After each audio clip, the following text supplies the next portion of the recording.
Now, let me explain how to use Android Auto on the Lexion LX10S screen.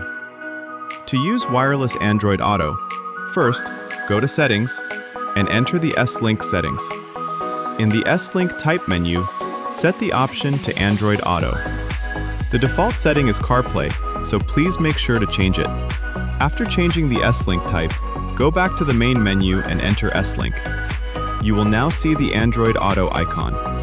Next, go to the Bluetooth settings on your Android phone and pair it with Lexion Bluetooth. If the device does not appear, turn the vehicle ignition off and on again, then turn Bluetooth off and back on your phone.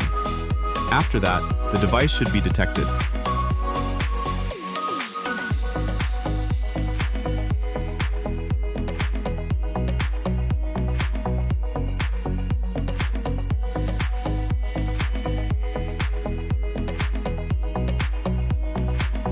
Once Bluetooth pairing is completed, wireless Android Auto will connect automatically after a short moment.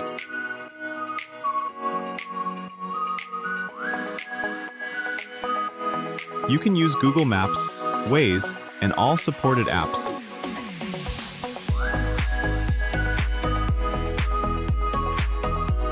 By tapping the vertical icon, you can switch to full screen mode. Tapping it again will switch to split screen mode. And Google Voice Command is fully available. How's the weather today?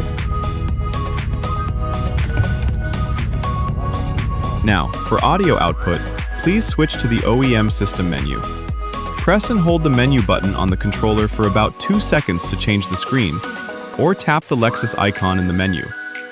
Under Media, Bluetooth, make sure your smartphone is paired with the OEM Bluetooth system. Please note that Lexion Bluetooth is only used as a trigger to start wireless Android Auto. Once Android Auto is connected, the Lexion Bluetooth connection will automatically disconnect. Check that audio is playing properly through the OEM Bluetooth audio.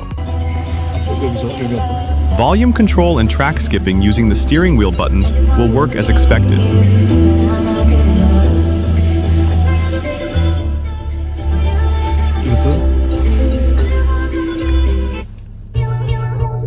If you have any questions about using Android Auto, feel free to leave a comment.